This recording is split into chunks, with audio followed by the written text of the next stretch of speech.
Old city Mahankali అమ్మవారిని చీకోటి ప్రవీణ్ దర్శించుకున్నాడు. ప్రభుత్వ ఏర్పాట్లు కానీ రాష్ట్రంలో నెలకొన్నటువంటి పరిస్థితులను ప్రవీణ్ నల్లి తెలుసుకుందాం. అమ్మవారిని దర్శించుకున్నారు, ఏమని కోరుకున్నారు? రెండు రాష్ట్ర ప్రజలు బాగుండాలని కోరుకున్నా.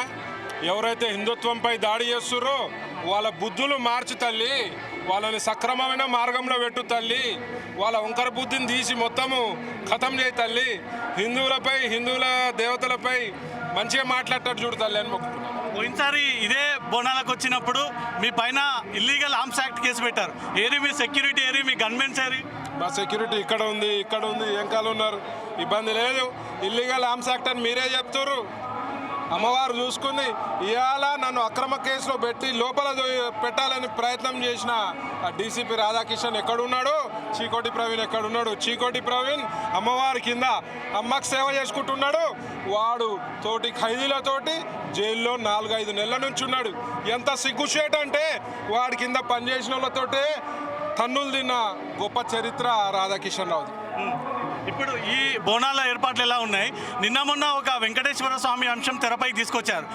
దాని మీద హిందూ సంఘాలు కూడా మీకు వ్యతిరేకంగా ఫైట్ చేస్తూ ఉన్నాయి, మీడియా సమావేశాలు పెడతా ఉన్నాయి. అవి హిందూ సంఘాలు కావు, హిందూ సంఘాలు కాదు. అంబేద్కర్ ముసుగులో ఉన్న దొంగనా కొడుకులాలు. అంబేద్కర్ ముసుగేసుకొని వాళ్ళు చేసే పనులు అవి. ఇవాళ ఎస్సీలు ఎస్టీలు ఇవాళ వెంకటేశ్వర స్వామి గుడికి పోతలేరా? ఎస్టీలు పోతలేరా? మరి వాళ్ళు పోతురు, వాళ్ళ మనోభావాలను కూడా కించపరిచిరు కదా. ఇవాళ సాటి లాయర్లు సిగ్గుపడుతున్నారు. ఇవాళ ఇసుంటోతో మేము ప్రాక్టీస్ చేస్తున్నామని ఇవాళ కదిరి కృష్ణ లాంటోళ్ళని బార్ అసోసియేషన్ బ్యాన్ చేసే పరిస్థితి ఇవాళ ఆడు ఫేస్ చేయకుండా ఏం తప్పు చేయలేదు అంటున్నారు సంఘాలు. ఏం తప్పు చేయకపోతే ఎందుకు వచ్చి వీళ్ళు సారీ చెప్తున్నాడు? కదిరి కృష్ణ దేవుణ్ణి అడ్డగోలుగా మాట్లాడిన వీడియోలు ఉన్నాయి కదా. ఏదైతే ఉందో అదే చెప్పినామంటే వాడు వీడు బాంబడిది అని అన్న మాట ఏంది? అది హిందువుల ఓపిక ఎక్కువ బాబు. కదిరి కృష్ణ నువ్వు ఇసుంటి తాటాకు సప్పుళ్ళకి భయపడేటట్లు లేరీడా. నీ ఇష్టం వచ్చినట్టు మాట్లాడుకుంటా నువ్వు సారీ చెప్పి మళ్ళీ వేరే చిన్న చిన్న సంస్థలను ముందరికేస్తే కుదరదు. ఎవరైతే ఆ సంస్థలు ప్రెస్ మీట్లు పెడుతుర్రో, నా మీద వ్యతిరేకంగా మాట్లాడుతుర్రో, వాళ్ళ ఇంట్లో కూడా ముఖం చూపించుకునే పరిస్థితులే తూ తూ తూ అని వస్తుర్రాలని.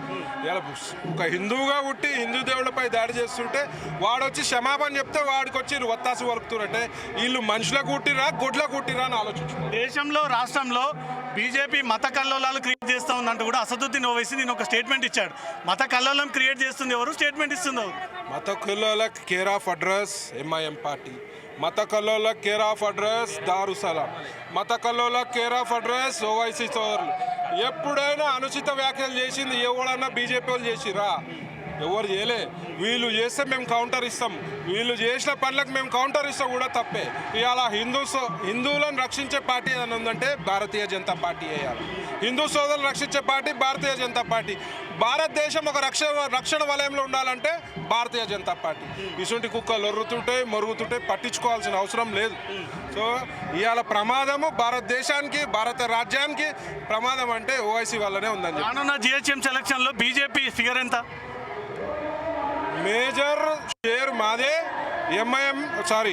ఎంఐఎంని తుక్కుగా ఓల్డ్ సిటీలో కూడా ఓడగొట్టే పరిస్థితి ఉంది. ఇలా సిటీలో బీజేపీ వస్తుందంటారా? కార్పొరేటర్లో కూడా ఎంఐఎంని ఓడగొట్టే పరిస్థితి ఉంది.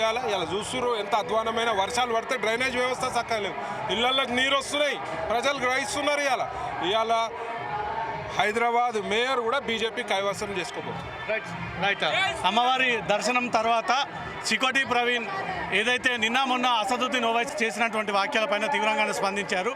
రాష్ట్రంలో దేశంలో మత ఘర్షణలు క్రియేట్ చేస్తుంది ఎంఐఎం పార్టీ. మళ్ళీ తిరిగి బీజేపీ పైన ఈ ఆరోపణలు చేస్తూ ఉన్నారు. అమ్మవారి యొక్క ఆశీస్సులు తెలుగు రాష్ట్ర ప్రజలకు ఉండాలి, అందరూ సంక్షేమంగా ఉండాలి, అందరూ సురక్షితంగా ఉండాలి అంటూ మాత్రం అమ్మవారిని వేడుకున్నానంటూ కూడా చీకోటి ప్రవీణ్ అంటూ ఉన్నారు. కెమెరా పర్సన్ సాగర్తో రవితేజ, జీ న్యూస్.